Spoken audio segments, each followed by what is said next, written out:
Hello and welcome to Did You Know Gaming Extra.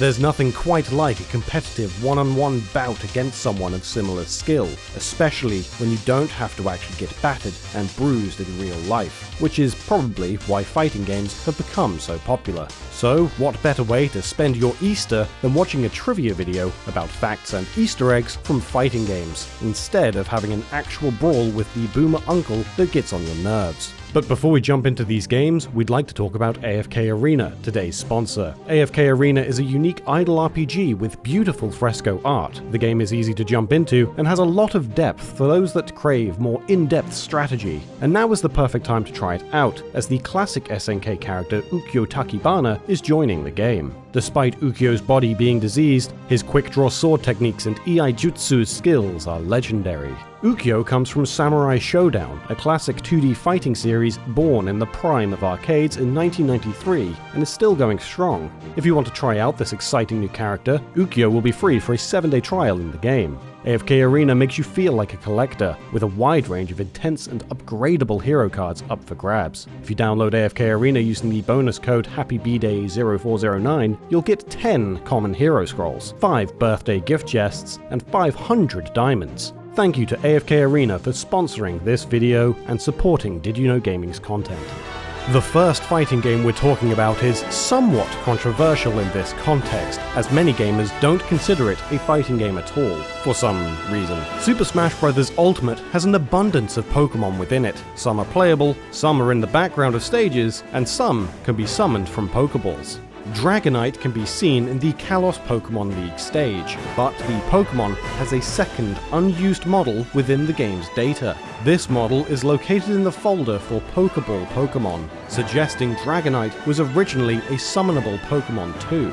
The model in question is slightly different from the Dragonite seen in the Kalos Pokemon League stage, with a higher resolution texture shaded more like the assets that were made specifically for Ultimate. The next fighting game we're talking about isn't exactly a traditional example of the genre either: Sonic the Fighters. Due to his excessive boredom, character designer Masahiro Sugiyama once added Sonic and Tails into the arcade title Fighting Vipers. When producer Yu Suzuki saw this, he decided to pitch a 3D Sonic fighting game to executive manager Hiroshi Kataoka, and later Sonic producer Yuji Naka. Kataoka thought the concept of Sonic characters beating each other up wouldn't be approved by Naka, but Naka actually encouraged him. Developers were also worried about translating Sonic's design into 3D, so Naka gave them a Sonic figure as a reference. Since nobody had made Sonic in 3D yet, Sonic the Fighters was Sonic's 3D debut. The game ultimately released in Japanese in May 1996, and was also planned for the Sega Saturn, but this version was canned. This isn't the only interesting detail about the game. The original version has an unused character called Honey the Cat that is only playable through hacking in the initial arcade version. Her in-game data is nearly complete, with a moveset primarily based on Knuckles, and a model somewhat based on Amy. Since the game was initially designed around Fighting Vipers, Honey the Cat was based on the Fighting Vipers character, Honey, as an homage. Unlike other characters, when both characters select Honey, there's a full alternate costume instead of a grayscale alt. This alternate design, known as Mirror Honey, appears in the intro of Fighting Vipers on Sega Saturn, suggesting Honey may have been playable in the Sega Saturn version of Sonic the Fighters. In the Xbox 360 and PlayStation 3 ports of the game, Honey has been added as a secret selectable character, and can be chosen by highlighting Amy and pressing the start button, then selecting Honey. Another fighting game fact comes from the long-running King of Fighters franchise. The series is known for its characters being inspired by other properties, but sometimes these characters are literal copies. Kay and Maxima, who debuted in the King of Fighters 99, are not only inspired by Cool and Harry Ness from the unfinished arcade game The Fallen Angels, they would be actual plagiarism if it weren't for the fact the same artist designed both. The designer for the Fallen Angels characters, Shinichi Morioka, migrated to SNK shortly after the game was cancelled, and reused the designs of Cool and Harry Ness to create the King of Fighters duo. Inspirations for fighters in a game can come from anywhere. Why, one could even find inspiration from within oneself. Tobal No. 1 was Dream Factory's first ever release, and was published by Square in 1996 for the original PlayStation. The game was recognized not just because of a sample CD of Final Fantasy VII that was distributed within its case, but also because famed Japanese manga artist Akira Toriyama designed all of the game's characters. Director Seiichi Ishii knew that the game was being made as a console release as opposed to an arcade release, as had been the norm up until that point. Because of this, a large volume of concentration was put on adding depth to the single-player experience of the game.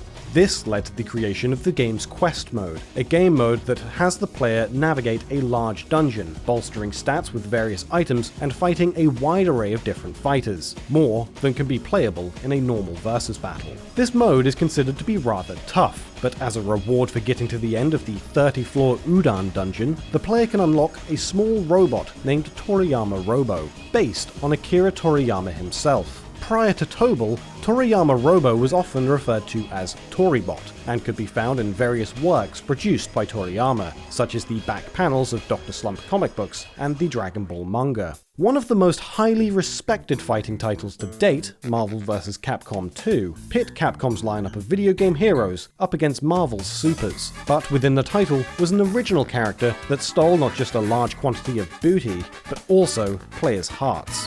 Ruby Heart was introduced to players in this game's initial release, appearing as the game's main protagonist, though she had originally been designed to appear within an entry of the Darkstalkers series. While her design and concept were previously rejected, she was given a new lease of life by being included within Marvel vs Capcom 2. At one stage, Capcom had actually planned to bring Ruby Heart back into the limelight, though perhaps not quite center stage. An announcement had been made in 2012 that Capcom, alongside mobile developer Gree, planned on publishing several social games to mobile devices, one of which being DYKG Frontier, or Great Voyage Frontier. The game would have been Ruby Heart's first reappearance in a game since Marvel vs Capcom 2's first release back in the year 2000. Sadly, while several of these social games had been released, it seems Ruby Heart's starring title was ultimately cancelled before publication. Another character from the same game who almost saw a disappearance from the franchise was Shuma Gora, Marvel's answer to H.P. Lovecraft. During a Q&A, developers of Marvel vs Capcom 3 revealed that Shuma Gora was almost dropped from the sequel against the desires of the team. Capcom actually proposed that he be one of the first characters added into the game, but Marvel didn't think that it would be a good idea. Eventually, Capcom was able to convince the comic book giant that Shuma Gora is a popular character and a considerably large part of the game series history, leading to his inclusion as DLC. Other characters that were considered but never made it into the final release were The Thing, who seemed too similar to the Hulk, and the Human Torch, but due to development complications, he was removed. Another fighting franchise with some interesting character backstory is SoulCalibur. In the first SoulCalibur game, the character Mitsurugi filled the spot of generic samurai badass amongst the game's sword wielders. However, when the game was released in South Korea, Mitsurugi was nowhere to be found. Instead, the game's katana-wielding sword fighter was a white British guy from Southampton called Arthur. This is due to Japanese representation being frowned upon, or sometimes outright banned, in various forms of media in South Korea, with samurai being an especially touchy subject. But clearly, a British samurai with an eye patch was just different enough to get the okay. Interestingly, the character of Arthur wasn't simply a fleeting regional patch. Despite being a reskin of Mitsurugi, Arthur was eventually added to SoulCalibur 3 internationally as a bonus character for all to enjoy. And now it's time for this episode's random piece of trivia. So today, we're going to be taking a look at a rather lewd and incredibly hard to find Easter egg in the Sega CD platformer Wild Woody. At the title screen, holding A and C on controller 1 and left and B on controller 2 will enable some debugging features, sometimes known as the game's master cheat code. A sound effect will chime to confirm the features have been enabled.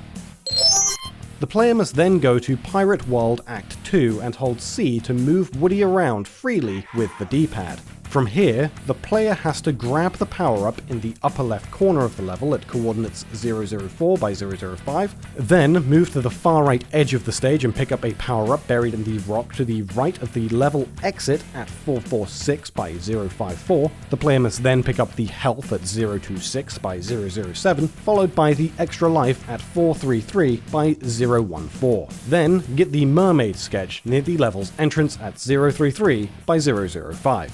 If the player has done all of this correctly, they can then press Start to open the sketchbook, select the mermaid, and press C to draw it. The busty mermaid will then pop out, showing her bare breasts to the player. Did you also know that there was a weird Pokemon game that came out in Japan where it was released internationally as a bootleg Pokemon game to convince people to buy it in car boot sales and yard sales and stuff? Very strange. Or maybe you're just interested in some GameCube facts. I don't know. There's loads of videos on this channel. Just watch them. Watch all of them, in fact. But here's some on the screen. Click those. I hope everybody's getting on okay. It's been a bit crazy, but we'll get by. We just got to stick together. I'm sure we can all do it. Just chill out, man. Just hang out. Try and take it easy. Calm down. And just stay at home.